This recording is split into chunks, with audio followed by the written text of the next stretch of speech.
The first year was a little tough to navigate, trying to learn how to become vegan in a healthy format. But then since then, it's a habit. It's innate. It's like drinking water. I'm sure I could definitely enjoy a chicken wing, but it's like, do I want to gamble? Because the importance of health has just become kind of the overarching weight that drives my decisions. The What's Good Podcast. Are you ready? Your number one source to all the keys in the industry. With Brianna Javon. It's the What's Good Podcast. What's good?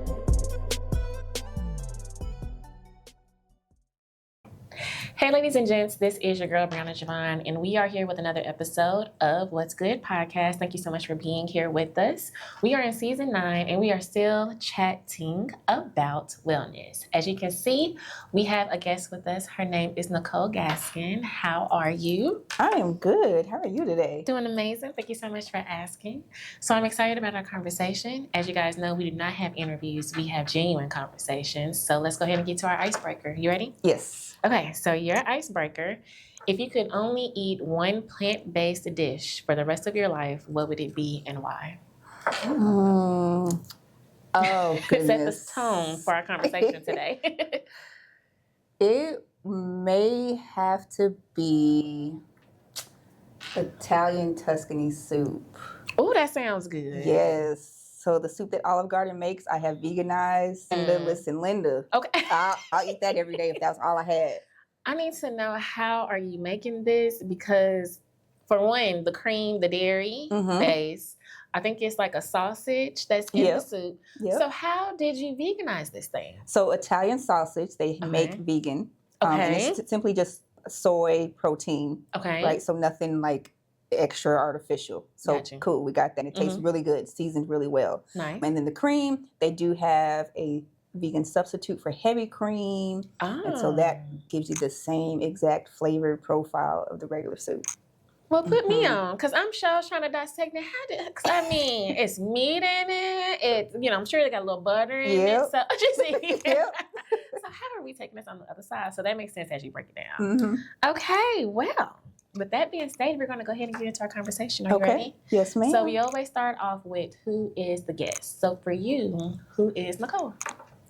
So recently I was thinking about this because a lot of people answer it with their titles, and it kind of takes away from the core of the person, because we are a lot more, we're in depth than our titles themselves.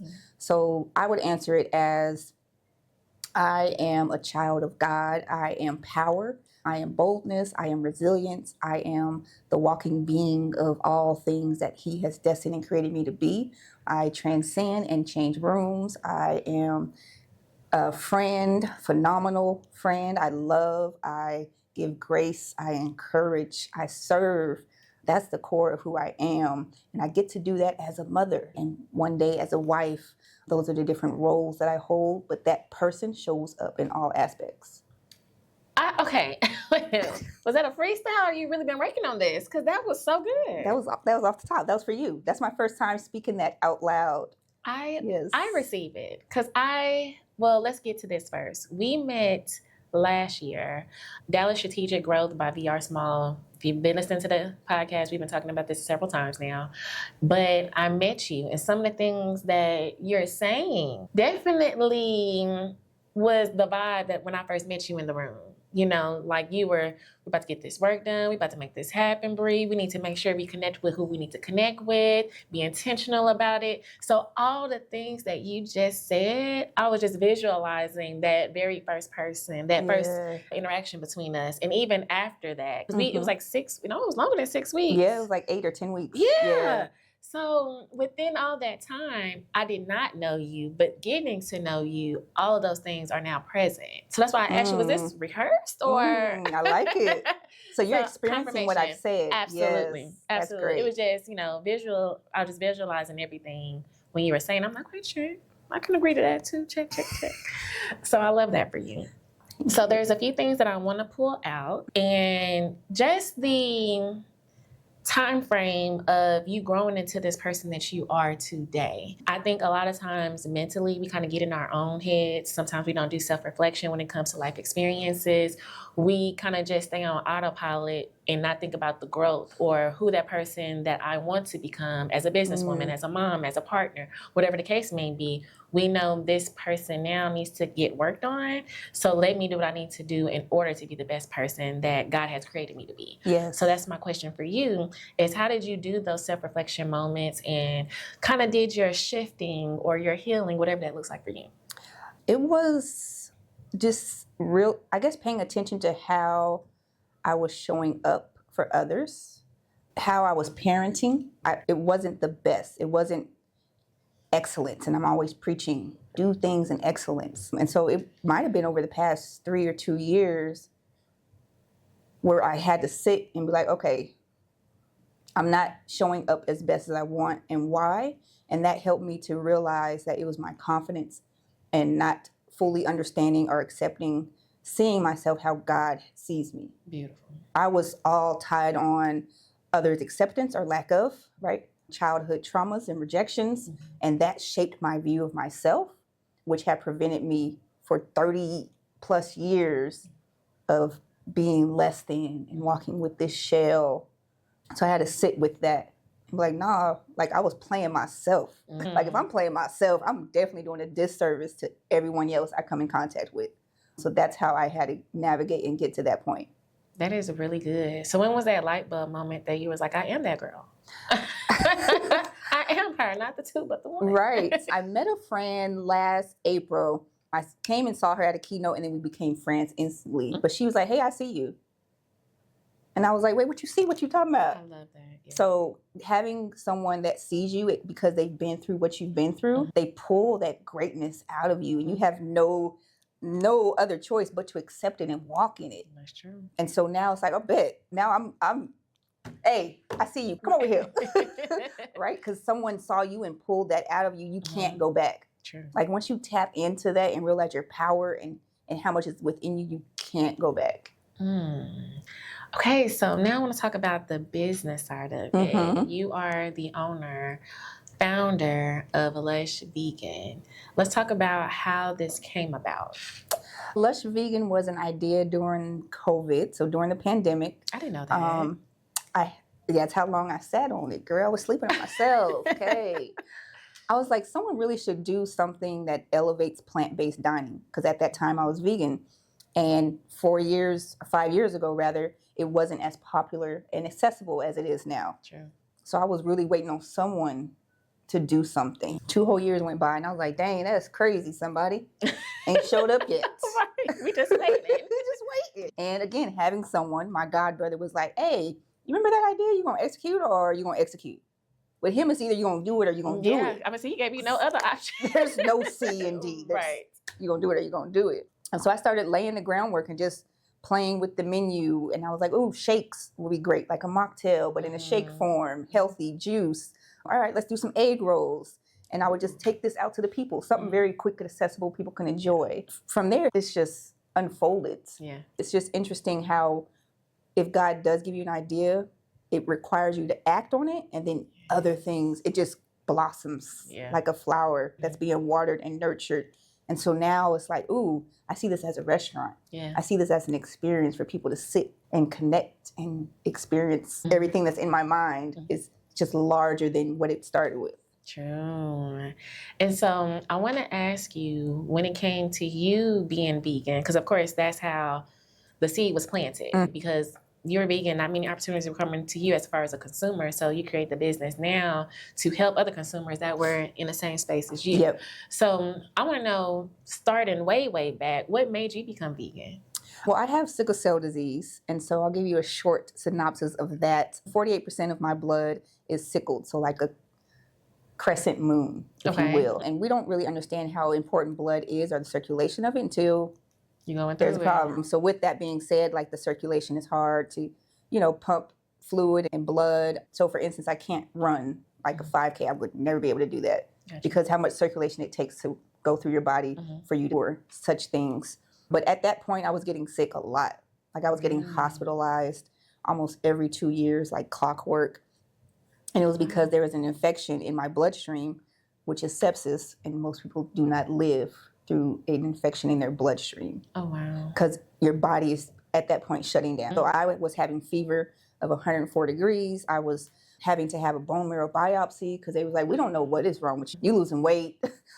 I had fluid on my lungs, and it was just hospitalized. 14, 15 days. Infectious disease doctors coming in and like, we really don't know. We are so sorry. We just got to pump you in antibiotics and send you on your way. So just testing on you. Experiment. I'm a whole lab rat with no answers. Crazy. So at the top of 2020, I was like, watch the documentary on Netflix, and I was like, the food. Well, that's interesting. Which one? Let's try the food. I know there were several back There then. are several. What the Health. Okay, yes. What the Health. And so that one exposes how pharmacies are very largely tied to the farms and give, antibiotics for the meat that we're consuming. And so that's the kind of the seed. I was like, I'm going to just drop it. Just go to You just went cold turkey? Oh, girl. The documentary was enough. Good for you. For my spirit to be like, I need something else. Yeah, that's what everybody said that watched it back then. Yeah. Yeah. And I was, 5 months post a recent emergency room visit. Yeah. What we got to lose? That's true. Right? That's true. And so the first year was a little tough to navigate, trying to learn how to become vegan in a healthy format. But then since then, it's a habit. Yeah. It's innate. It's like drinking water. I don't desire anything else. It's a lifestyle. Right. It's a lifestyle. I'm sure I could definitely enjoy a chicken wing, but it's like, do I want to gamble and like, yeah. Because the importance of health has just become kind of the overarching weight that drives my decisions. Okay, so I do want to see if you can break it down, right? There's vegan, there's vegetarians, there's pescatarian, there's carnivores. Am I saying that right? Yeah. So there's all the different types, right? So I'm wondering if you can break that down for us and also the differences, because I think a lot of times we just jump on what sounds good. There's a new trend and I want to do some intermittent fasting or, it's like it's so many different things, but people don't really know, like, these are all different. Some can help you. Some may not benefit you the way you think. So if you can break it down for us, that would be awesome. Okay. So we know carnivore. They consume all things greatly, equal opportunity employer. Right. Got it. So pescatarian only consumes fish, but I think they still will do dairy, but it's just fish. So as far as their meat intake, it's just fish or seafood rather. And then vegetarian, there's no meat, but they still do dairy. So they still eat like the nachos or the vegan quesadillas, veggie quesadillas rather. They still consume the cheese. I think they eat eggs. And then vegan plant-based is strictly no animal product whatsoever. Okay. So no dairy, no meat, no butter, no eggs, plants, just plants. That is so interesting. And I feel like, in a way, all of the, except for carnivore, because like you mentioned, equal opportunity, the other ones that you mentioned all have to have some type of discipline. Girl, when I tell you the discipline is real. Your eyes got like, so big. The discipline is real. Yeah. Because I still have to go out to eat with friends, right? Yeah. And I'm not telling them, hey, y'all don't bring this stuff to the table. Everyone has their free will. So it is a lot of discipline. It requires me to be intentional with my meal prep and my grocery shopping to make sure I'm going to get substance and nutrients. Yeah. Right? I just don't want to go hard on junk food or just spinach. Like I need all nutrients and protein. So it is a lot of intentionality in that. Did you have to do a lot of research to figure out where you're going to get the nutrients, where you're going to get the protein, where you're going to get all these different things that help you survive? Yes. Along the way I did as I was going through it. And I think that's what keeps a lot of people from becoming committed to being vegan. Yeah, because they're like they don't want to do the research. Yeah. It's a lot of work, right? Oh man, I don't even know how to cook that. Yes, you do. Oh, girl, pull up a Pinterest recipe real quick and get it like you do, but it's more effort.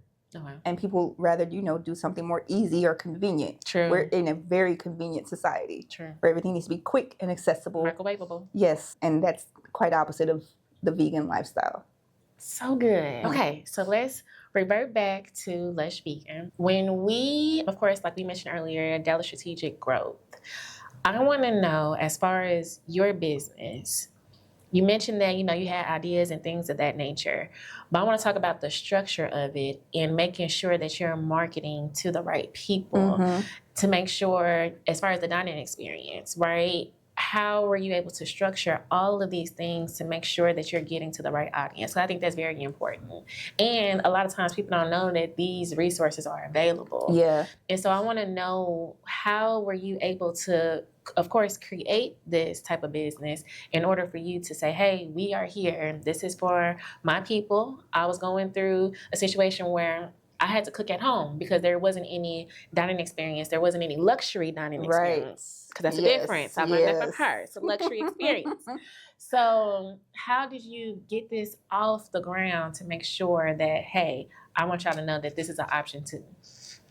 I would say it was just starting. Like, I didn't know how to serve the people. I didn't know who my people were. I just had to start. And I think a lot of times that hinders a lot of people with any idea that they have. Yeah. Right? They're like, well, I don't know what to do. I don't have the experience. I did that 2 years. I told you. Lush Vegan was sitting on the shelf. Right. And then pivoting. So when I started, it was quick serve. That's what they call kind of grab and go food. It was quick serve. I realized my client wasn't a quick serve. They wanted an experience. They wanted something more personal. They wanted something more intimate. And so then it was like, okay, now I can navigate and do, they're also trying to save time. Meal prep. Okay. Cool. Let's offer that. Ooh, private in-home experiences. Cool. Let's offer that. Oh, catering.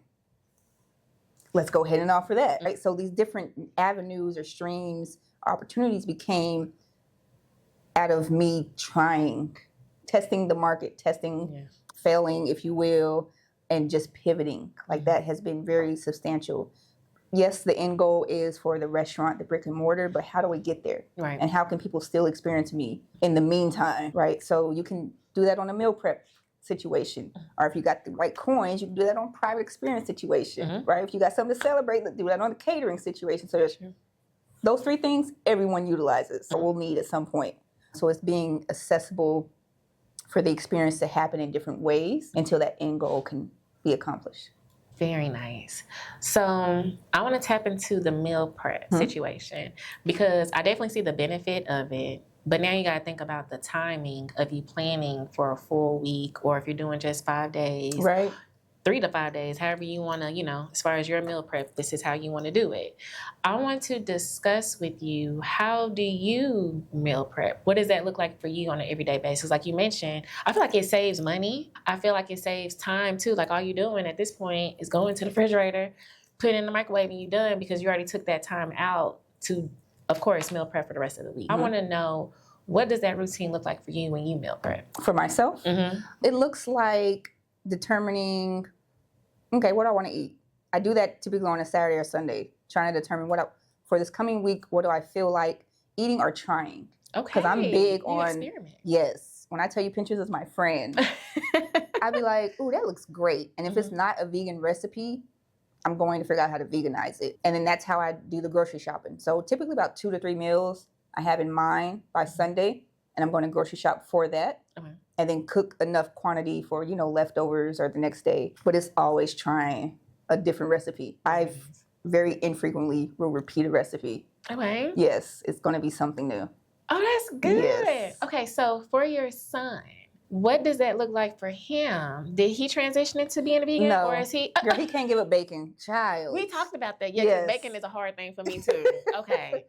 So he does eat whatever I cook. Like, he Good. loves vegan food when I make it. So good. Yes. So sometimes like this past week meal prep, I just did all vegan food. And the boy's been eating. I know that's right. Okay. Oh, mama, this spaghetti meatball's good. I know it is, So sir. good. Chill. But other times, if I try to pick a meal that maybe I can just add him a different protein. Okay. Right? So I'm going to split this meal in half and throw you some chicken in there or throw you some steak in there. And now you got something to, hold you over. So, yeah. So is it weird for you? Because I mean, it's at home and you do it for business. Is it weird for you when you do have to cook with chicken and... Yes. Yes. How does that work? So it's interesting that my senses don't like the smell of meat cooking. Really? Yes. So when I tell you, if I have to cook the chicken, the vents on, the fans on, open that door up, I need to step out real quick. Kendall, come in here and stir this because I need to go back. Yeah. Like, the smell kind of is like, ooh, repulsive. Because Is it death? Okay, so somebody had just mentioned, they was like, when it comes to animals and, it's going through the situation, the process of being killed, and now we're actually eating a carcass. And I never thought about that. I was like, so it's like you're eating all the stress that animal went through before coming to you on your plate. I never thought about that. Yeah. So for you, do you have that type of mind frame? Or is it like, we love the animals? Like, tell me a little bit more on that part. Like, as you mentioned, like even the smell of it, your senses are totally different. Like, give me your experience now of cooking those things, and I just don't want no part of these things. Like, I love my son, but child, you got to come in here and help me in the kitchen. Right. So for me, there are two different vegan. When people go vegan, it's for two different reasons. Right. One is going to be for the animals, for the environment, super trying to save the earth, which is completely respectable. The others are going to do it for health reasons, because they desire a healthy lifestyle. Right. Not necessarily because they have an illness or anything like that. So I'm on the healthy lifestyle part. Animals are cool, but I'm not like trying to animals are cool. Save them or nothing. So that's why it's okay for me to be like, my son still eats the carnivore diet, and I'll still purchase those things that he enjoys. But the smell portion, I think, because I don't consume it, it smells differently. Yeah. So if you're not tasting it, you're going to smell something and receive that different. So all of these are like things that talk to each other, right? Our five senses are all communicating with each other. So if I'm not consuming it anymore, it does begin to smell very different. It just simply smells like a dead something that's cooking. I'm like, this is crazy. I used to eat this. The people are saying. So it just smells like. That's crazy. Because you smell blood. You smell, yes. That is so crazy. Okay. So I find myself now, if I'm doing chicken for him the week, I'll just get a rotisserie chicken. That's already cooked. That's smart. Put on my gloves. Like, all right, let's peel this for this. Let's peel this for this. Yeah. Yes. No, that's smart. Okay, so with that being stated, you have found ways, like even when it comes to your vegan diet, you found ways on how to make lifestyle easy too. Yes. Even though we are going through a situation of eating differently, but let's have some creativity, let's have some fun, and make it easy on us as well. Absolutely. Okay. Yes. What are some tricks that you can share with the people that's like, it may take too long, like juicing, oh my gosh, it takes forever. But that's not what we're talking about today. But what I'm saying, what are some tricks and tips that you can give people to, like, even though you may be transitioning, it can be a fun transition, it can be creative, it can be easy. Go to utilize Pinterest, utilize these resources that we have so easily accessible to us, and just pick a recipe. It doesn't have to be a vegan one. So recently I did jerk meatballs in a yellow curry sauce. It was a non-vegan recipe. That sounds amazing. When I tell you, I veganized that and it was good. Yes. I should have made some more meatballs. And so that eliminates you having to think of something to create. True. Just pick something, a recipe that you know won't take long, right? It always has a time stamp on there. And just get in the kitchen and try it. I never follow a recipe to the T. I don't either. If a recipe measuring pepper and salt, you suspect. What are we doing? It's a problem. We're going to do this until Granny say, all right, that's enough, okay? And we gonna taste along the way. Right. And I think it's missing something. You didn't write it down, but I'm going to add this.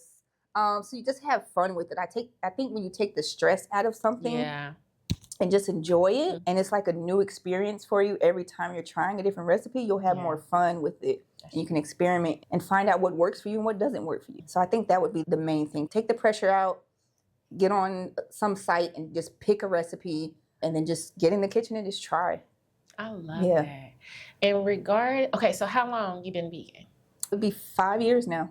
What is the biggest transformation, outward, inward, that you can share with us today now that you've transitioned to a healthier lifestyle? Intentionality.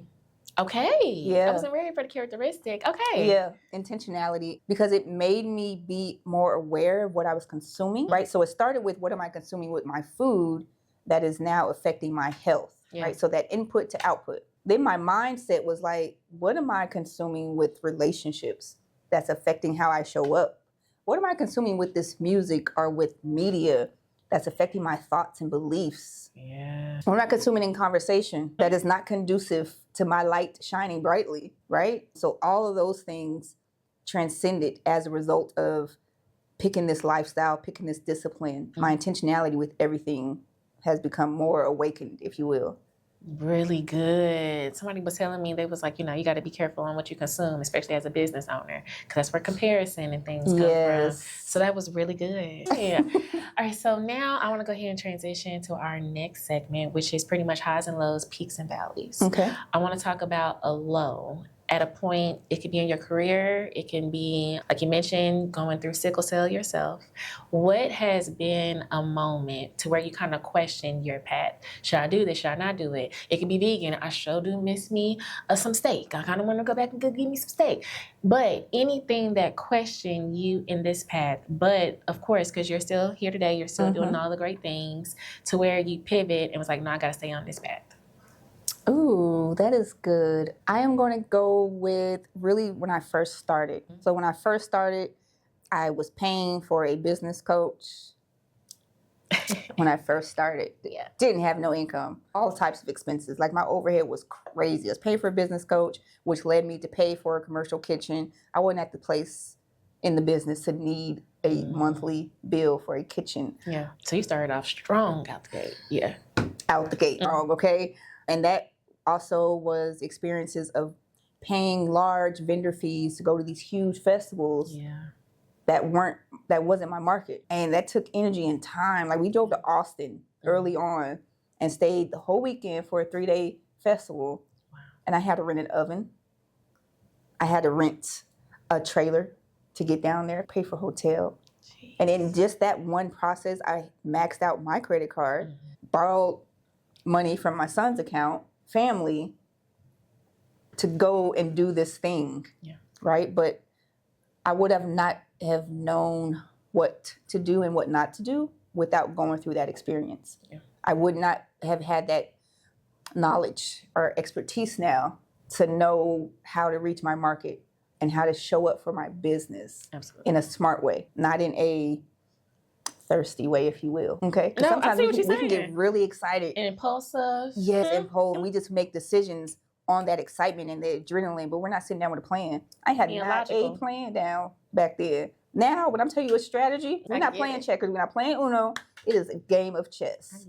I need to set this up for longevity and legacy, and that is creating other avenues outside of Lush Vegan, right? So it's strategy time now. So I think that's the biggest thing I've learned, but I would not have learned it without that failure or lesson.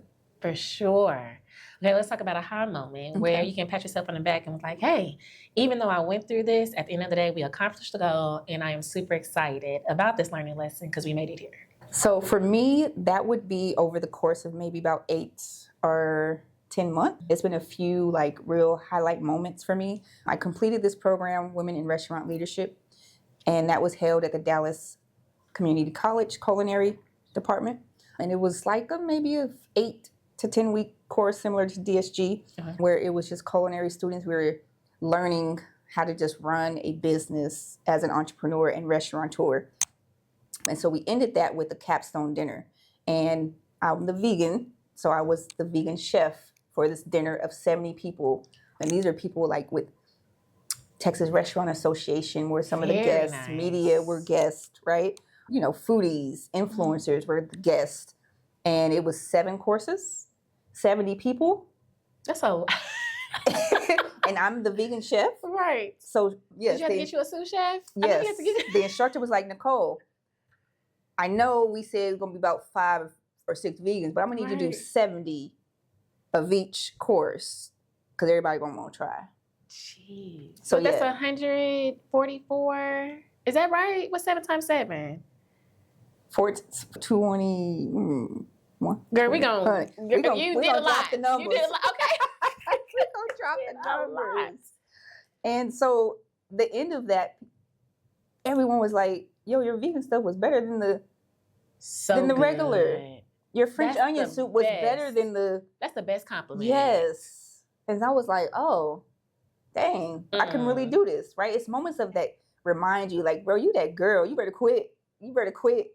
Right? So it's one thing for a person to tell you, but then when other people who don't know you, be like, bro, that was it. And not vegan. And are not vegan. That's Yes. And then I guess another recent one would be I catered a podcast for Dr. J. He's an ex-NFL player. He's more in the mental health wellness space now. Okay. And he had guests on there, and I just, gave them food, and the guests and his team, and oh my God, this is good. Ain't not one of them vegan. Yeah. Ain't not one of them vegan. So it's just that reception that people are giving when they do get to experience it. And it's like a light goes off in them, like, oh, this is what it's about. Yeah. Okay. Yeah. Congrats. Thank you. No, because I remember I was at the Dallas Library. There was something that was going on, but that was my very first time being a vendor. And there was a lady, I think it's called It's So Vegan. Yep, I've heard of them. Okay, so they was there as vendors. And as long as you had a ticket, you can get some free nachos. Okay. And they had the cashews as the meat. Yeah. I don't know what type of cheese. But when I tell you, me and my mom was tearing it up. And she had mentioned, she was like, we need to get a review from you because you're the best type of review not being a vegan. Yes. Yep. So as soon as you were saying it, I was like, that goes back to what happened with that lady. But she was like, those are the best reviews because at the end of the day, that's why people don't want to be vegan because they feel like they're going to miss out on certain things. Yep. So that is really good. Congratulations. Thank you. In multiple occasions. Yes. You just mentioned a few occasions. I'm sure it's been much more. Yes, so absolutely. congrats to you. Okay, so now I want to talk about one free advice. As you mentioned, Mm-hmm. you had a business coach, girl. You was doing all the things.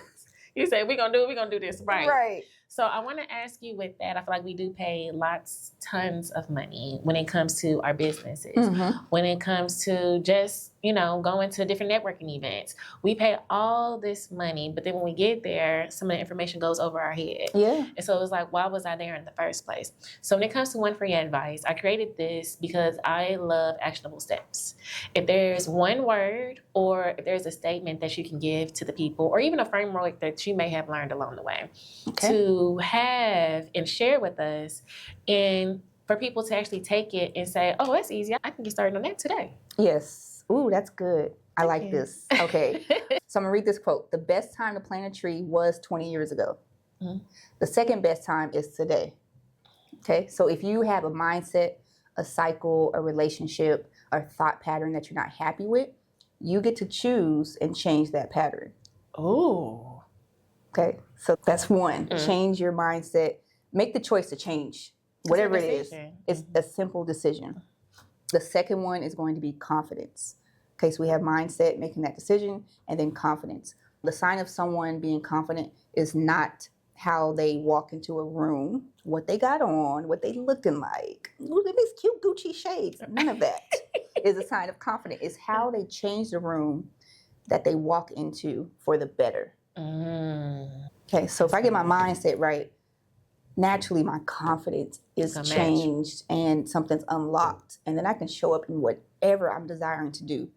Whether that's being a dog center, whether that's breeding chickens, I can show up the most authentic, powerful me that results in impact. And I think that's been key. Like, that's the game changer, right? So yes, it's one thing, I need a business plan. Cool. Need to learn how to get funding. Cool. But if my mindset is incorrect and my confidence lacks, I will fumble the ball with anything else that I'm trying to do to sustain or build a business. That was good. Okay, I see what you did. It was good. Okay, so I do want you to tell the people how they can get in contact with you, book Lush Vegan, or if they have questions about this vegan lifestyle, how can they get in touch with you? Social media, website, etc. Facebook and Instagram, the handle is Lush Vegan TX. The website is lushvegantx.com. Email is info@lushvegantx.com. Let's see. We're available for private events, for catering, for speaking occasions, speaking on wellness, health, all of those good things. And yeah, definitely looking forward to connecting and contacting. We do consultation. Very so nice. If people don't necessarily want to purchase meal prep or commit to that, we can definitely walk you through that and how that looks, setting up that grocery list, if you will, or letting you know, hey, this is what you need to add for the protein intake. Love to consult and educate. So that's really how we're kind of meeting the need now, but definitely would love to serve how we can. You're doing it. And I feel like with you saying that, you're meeting people where they are. Exactly. So good. Okay, so we are going to do our motivational moment. Look at that. I didn't even go through any of the questions. I never go through the questions that I have prepared because it's just, genuine conversation. So our motivational moment usually is a Bible verse. Okay. It's usually a quote. If I'm scrolling, I may take a screenshot because, certain things look really good. And Right. I want to share it on the podcast. So today is a verse, Okay. a Bible scripture. Whether you eat or drink or whatever you do it all for the glory of God. 1 Corinthians chapter 10, verse 31. I'm going to say it again. Whether you eat or drink or whatever you do it all for the glory of God. And so when I received this verse to bring on the show today, I want to talk about intentionality because I feel like that's the biggest thing that I got from today is just being intentional with all things that you do. When it comes to you eating, when it comes to consumption on social media, when it comes to conversations, when it comes to building relationships, it's all about being intentional. And so going back to what the Bible verse says is when you're doing these things, make sure it's for the glory of God. Every time I have a podcast, every time I have a meeting, whatever that may look like, I always ask God to be in the room. I don't have any expectations. I think that's the controlling part of it is when you go into things, this is what I'm trying to do. Sometimes those things don't go your way. Yeah. Whatever happens is supposed to happen because it's already written. So if you just go in there being intentional, I want my spirit to be read as, oh, that's a woman of God. You know what I'm saying? Like if I can control that portion of who I am, like you mentioned with the mindset, with the confidence, if I can be in these rooms, being in front of people, chatting, talking, kikiing, I think it's best for me to worry about my front porch before I go in and be like, ooh, I don't know if I want to do this and do this. Like you already come in with some type of expectation. And so for me, doing all things of the glory of God is really the fruit. It's really figuring out who you are as the person. And then from there, focusing on these different layers of how you want to present yourself. Yeah. So how about you? I love the scripture. Do everything for the glory of God. And that was my prayer this morning for this podcast, that he gets glorified and edified out of whatever we say and do here in this moment. Another scripture that me and my son often recite is, I am the light of the world. I'm the salt of the earth. So whatever we do, we desire that our good works would bring you glory. Absolutely. And that they would know you through our actions.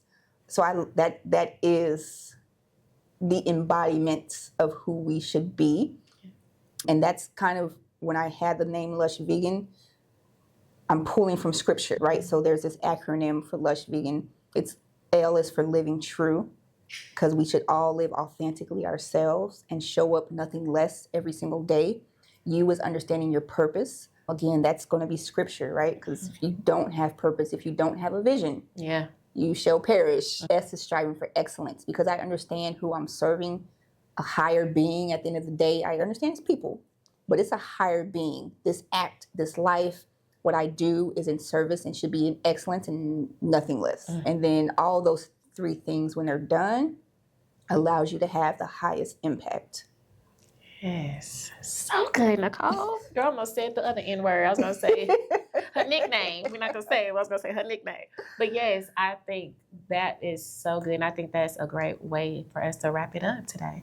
But so as I was doing some research, right? And of course, you go to ChatGPT and just see some things. But there was a question. I was like, you know what? I don't never do rapid fire questions, but this was a good rapid fire question. I like the rapid fire. Let's do it. Okay, let's see where it was. Because I was like, that was cute. Okay. What is your favorite kitchen tool? You could only use that one tool for life. What? Not why, but your Oh. favorite kitchen tool, you can only use this tool for life. Own favorite kitchen tool. Okay, I'm gonna have to do, what's the handheld like mixer situation? It's like, it looks like a mixer. It's like it has a little. Oh, a whisk. Yes. Uh-huh. Yeah, I love a good whisk. Really? Yeah. But, Yeah. okay. Yeah. We didn't say why, so I'm gonna leave it at that. Yeah. Okay. Love a good whisk. She's It just cooking in the and then you kitchen. tilt the bowl. It just feels some type of way. You like, Yeah, oh, yeah. I'm in here. You're working your arms, working your hands. So it's a multi-use tool. Yes. I love that. Okay. But I think that is it. Is there anything you want to leave the people today? Anything you feel like I missed out on? I'm going to give them a question to take home with themselves. Okay. What powers and talents are lying dormant in you because you've allowed a complaint, complacency, or fear to be a conclusion? Ooh. That is something I'm currently going through right now with that fear word. So that is good. Say it one more time because people, we got homework. Yes, this is your homework assignment. What power and talents are lying dormant in you because you've allowed a complaint, complacency, or fear to be your conclusion? I love it. If you guys can, she gave you all of her information. If y'all can email me, DM me, whatever the case may be, let's chat about this. Yes, I this like was this really one. good. Unpack. She's Let's discuss. Let's discuss. Let's do a little debriefing. We're going to do a little debrief. But I love this. And I just want to say thank you so much for coming on board. You're welcome. And I truly enjoyed our conversation. And if you guys are listening to this morning, noon, evening, or night, thank you so much for listening to another episode of What's Good Podcast. And we'll see you guys next time. Thanks for joining us for another episode of What's Good Podcast with your girl, Brianna Javon. If you found today's discussion inspiring, don't forget to hit the subscribe button on your preferred podcast platform. Explore additional resources on our website at whatsgood-productions.com and find our social media links listed in the show notes. Stay tuned for more captivating stories ahead. Until next time, stay blessed and keep uplifting your community.